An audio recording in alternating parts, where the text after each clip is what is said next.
Une fois que vous avez créé une table, vous allez y entrer des données sous forme d'enregistrement. Un enregistrement contient en ligne toutes les informations qui sont reliées, par exemple le nom, le prénom, l'adresse d'un même client.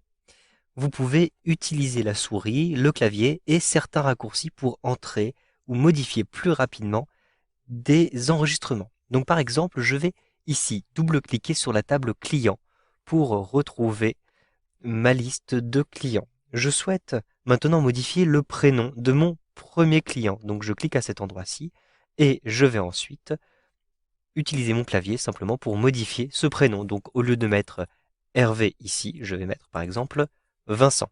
Ensuite, j'appuie sur la touche Entrée une fois. Je vais pouvoir modifier tout de suite le nom. Si j'appuie plusieurs fois sur Entrée, comme ceci, vous le voyez, je navigue de champ en champ à travers mon même enregistrement. Ici, je vais préciser la valeur des achats pour ce client-ci. Donc, par exemple, je vais mettre 100. Ensuite, je vais appuyer sur la touche vers le bas pour tout de suite, vous le voyez, sélectionner la valeur des achats, mais pour l'enregistrement qui se trouve juste en dessous. Je vais ainsi pouvoir rentrer à chaque fois des valeurs différentes à cet endroit-ci et je vais pouvoir remplir mon tableau très facilement. Je peux aussi appuyer sur la touche directionnelle vers le bas et maintenir appuyé comme ceci pour aller directement au dernier enregistrement. Et je vais par exemple rentrer la valeur des achats pour le dernier client qui vient de se présenter. Donc par exemple, je rentre ici 100 pour une valeur des achats de 100 euros. Ensuite, je vais appuyer sur la touche vers la gauche, comme ceci, vous le voyez, pour revenir à l'intérieur de cet enregistrement. Il s'agit là d'un nouvel enregistrement. Et vous le voyez, automatiquement, je vais avoir un nouveau numéro qui aura été appliqué. En effet, ce champ-ci, référence client, a un format numéro automatique. Donc c'est pour ça que je vais avoir un nouveau numéro à chaque fois ici.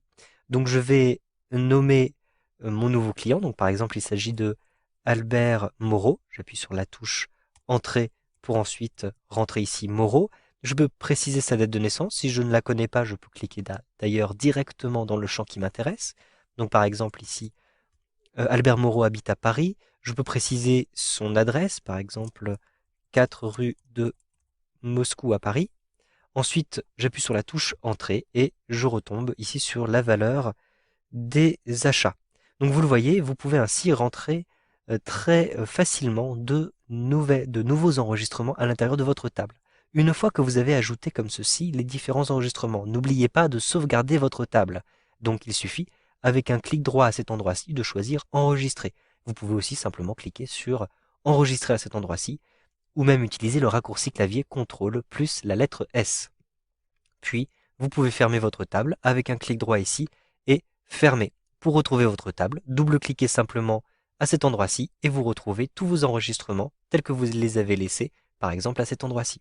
Vous savez donc maintenant comment remplir une table avec de nouveaux enregistrements dans Access 2013.